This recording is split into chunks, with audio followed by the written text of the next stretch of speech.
दोस्तों, आज की स्वास्थ्य संबंधी जानकारी बहुत ही महत्वपूर्ण है। दोस्तों, शरीर के इन 4 अंगों में यह तेल लगाइए। आपका शरीर स्वतः अपने सारे बीमारियों को नष्ट कर देगा, यानी कि वो खुद ठीक कर लेगा। तो वो 4 अंग कौन कौन से हैं और हमें कौन से तेल लगाने हैं, आज हम इसी विषय में चर्चा करने वाले हैं। इसलिए दोस्तों, वीडियो पूरा देखिएगा और इससे पहले आप वीडियो में खो जाए। हमें सपोर्ट करने के लिए वीडियो को लाइक और चैनल को सब्सक्राइब जरूर कर लें। चलिए अब जानते हैं स्वास्थ्य से संबंधित बहुत ही महत्वपूर्ण जानकारी। क्या आप जानते हैं कि ये हमारा शरीर किससे बना है? ये सबसे पहले जानना बहुत जरूरी है। और हमारे शरीर में कौन से 3 दोष पाए जाते हैं? हमारा शरीर 5 तत्वों से बना है और हमारा शरीर में 3 दोष पाए जाते हैं, वात दोष, पित्त दोष और कफ दोष। इसे जानना जरूरी है क्योंकि ये हर एक बीमारी का कारण होता है, क्योंकि हर एक बीमारी का जड़ यही 3 दोष है।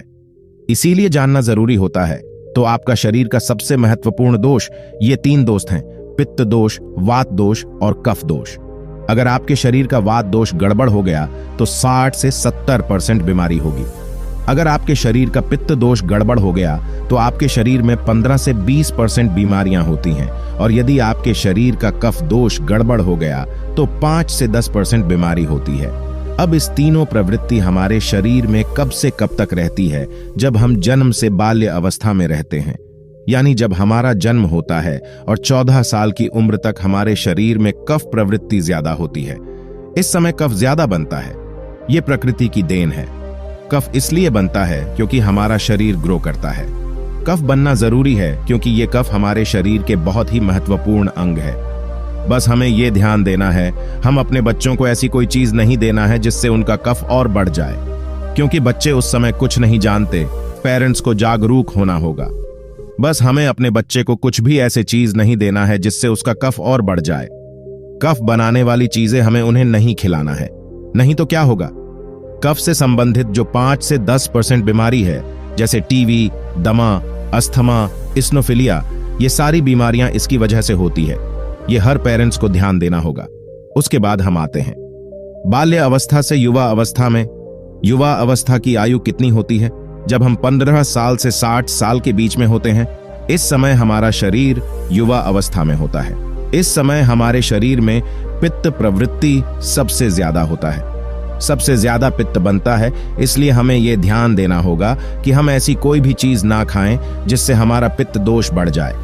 अगर हमारे शरीर में पित्त दोष बढ़ जाएगा तो हमारे शरीर में 15 से 20% बीमारियां होती हैं। इसके बाद हमारा आता है वृद्धा अवस्था। 60 साल की उम्र हमारा वृद्धावस्था होता है। इस समय हमारे शरीर में वात दोष बढ़ता है और वात दोष से संबंधित 60 से 70% बीमारियां हमारे शरीर में होती हैं। तो आपको ऐसी कोई चीज नहीं खाना है जिससे वात दोष बढ़े। तो दोस्तों, ये आप समझ गए कि आपके शरीर में 3 दोष का क्या रोल है। इसलिए इन 3 दोषों से संबंधित जो भी जानकारी जहां से भी उपलब्ध हो, एकत्र करें और उसे अपने जीवन में लागू करें, कारण को दूर करें। और हमेशा इस बात का ध्यान रखें कि इन 3 दोषों में क्या खाना चाहिए और क्या नहीं खाना चाहिए। इस दोषों को बढ़ाने वाली चीजें कभी ना खाएं। अब आप इन तीनों दोषों के बारे में जान गए हैं, तो अब जान लें कि आपका शरीर 5 तत्वों से कैसे बना है। आपका शरीर 5 तत्वों से बना है और इन 5 तत्वों में प्रोटीन्स, विटामिन्स, सारे तत्व आते हैं। अब इस 5 तत्वों में और 3 दोषों में जो भी कमी आती है, तभी आपका शरीर बीमार होता है, अन्यथा आपका शरीर बीमार नहीं होता। अब आप समझ गए आपका शरीर बीमार होने का क्या कारण है। जैसे कुछ लोग रोते हैं, भगवान ने हमें ये कष्ट दे दिया, भगवान ने हमें ये बीमारी दे दिया, हमें गैस्ट्रिक अल्सर हो गया, हमें थायराइड, ब्लड प्रेशर, शुगर हो गया। क्यों हो गया? भगवान ने नहीं दिया, आपने खुद पाला है। जब प्रकृति आपको खाना खाने के नियमों का पालन करने के लिए कहती है, पानी पीने के नियमों का पालन करिए, इस प्रकृति का नियम पालन करिए, तो आप क्यों नहीं कर रहे हैं? जबकि हमारा शरीर उसी तत्वों से बना है, प्राकृतिक तत्वों से ही तो बना है। हमारा शरीर भी पानी से ही तो बना है, खाने से ही तो बना है, पोषक तत्वों से ही तो बना है। ये सारे नियमों का आपको पालन करना होगा। अब जब ये हमारा पित्त दोष कह रहा है कि ये चीज नहीं खाई, ये पित्त और बढ़ेगा, तो आप उसे क्यों खाते हैं? पिज्जा, बर्गर आप क्यों खाते हैं? चाय आप क्यों पीते हैं? चीनी आप क्यों खाते हैं? मैदा आप क्यों खाते हैं? जब आप ये सारी चीजें खा रहे हैं तो आपके पेट में एसिडिटी बनेगा, आपका पाचन तंत्र बीमार पड़ेगा। तो जब आपका पाचन तंत्र बीमार होगा तो अनेक बीमारियां आपको आएगी। ये तो आप खुद कर रहे हो ना, ब्रह्मांड नहीं दे रहा है, भगवान नहीं कर रहा है, हम आप इसे खुद जाने अनजाने में कर रहे हैं। हम अपने मन को, अपनी जीभ को कंट्रोल नहीं कर पा रहे हैं। तो दोस्तों, ये सारी चीजें आप छोड़ दीजिए। अब बात करते हैं कि हमें अपने शरीर पर कौन सा तेल लगाना चाहिए, कहां पे लगाना चाहिए। इस बारे में जानते हैं। आप समझ गए आपके शरीर का निर्माण कैसे होता है। इसे सुरक्षित रखना आपके हाथ में है। इसकी सुरक्षा आप खुद कीजिए। शरीर की 4 महत्वपूर्ण अंग है जिससे आपकी शरीर की सारी नसें जुड़ी हुई है। पहला है नाभि, दूसरा है पैर का तलवा, तीसरा है आपकी नाक और चौथा है आपका सर। ये 4 सबसे महत्वपूर्ण अंग है और इन चारों जगह पर आपको तेल लगाना है। बस यह ध्यान देना है कि आपको कब लगाना है और कैसे लगाना है। तो सबसे पहले चलते हैं आपके पैरों के तलवे। जो व्यक्ति रोज सुबह जागकर मॉर्निंग वॉक करता है नंगे पैर जमीन पर या फिर हरी घास पर, तो दोस्तों उसकी आंखों की रोशनी कभी कम नहीं होती। तो इसीलिए आपको पैरों के तलवे में शुद्ध तोरी का तेल लगाना है। इसके अलावा आप शुद्ध सरसों का तेल भी लगा सकते हैं। जब आप रात में सोने जाए तो उसके पहले गुनगुने पानी से अपना पैर धो लीजिए। पैर धोने के बाद बढ़िया से उसे साफ कर लीजिए। सूख जाए जब आप बिस्तर पर लेट जाए और अपने हाथ से मालिश कर लीजिए। रात में सोते समय यही शुद्ध सरसों का तेल, और जैसे ही आप अपने 5 मिनट दोनों हाथों से मालिश करेंगे, तेल से गर्माहट आएगी। तुरंत ही आपको नींद आना शुरू हो जाएगा। अगर आप नींद का टैबलेट लेते हैं, अगर आप डिप्रेशन में हैं, नींद नहीं आ रहा है, तो ये दूसरे दिन से ही बंद हो जाएगा। आपको नींद की टैबलेट की जरूरत ही नहीं पड़ेगी। आपका पागलपन दूर हो जाएगा। याददाश्त बहुत तेज होती है। दिमाग से संबंधित सारे समस्याएं खत्म और एक ही बार में आप 10 बजे सो रहे हैं। 4 बजे से पहले आपकी नींद ही नहीं खुलेगी। इतनी बढ़िया नींद आती है। तो पैर के तलवे में तेल लगाने से आपके पाचन तंत्र मजबूत होता है, याददाश्त तेज होती है, भूख लगती है, शरीर में शक्ति मिलती है, ऊर्जा मिलती है, यानी कि शरीर की सारी पोषक तत्वों को आपूर्ति कर देता है। दूसरा स्थान है नाभि, जो कि आपके शरीर का सबसे महत्वपूर्ण अंग है। नाभि के पीछे एक पेकोटी ग्रंथि पाई जाती है और इसी पेकोटी ग्रंथि से शरीर की सारी नसें जुड़ी हुई होती है और ये शरीर की सबसे शक्तिशाली ग्रंथि होती है। इसलिए नाभि में तेल लगाना चाहिए। आप देखते होंगे जब आपके घर में छोटा बच्चा होता है तो माताएं उस बच्चे की तेल से मालिश करती थीं, लेकिन अब तो बच्चों को तेल लगाना ही बंद कर दिया। पहले माताएं 8 से 10 बार दिन में बच्चे की तेल से मालिश करती थी। वे कहती थी कि हम जितनी बार तेल की मालिश करेंगे उनकी हड्डियां उतनी ही मजबूत होगी। और वो घर पर बना हुआ शुद्ध सरसों का तेल होता था।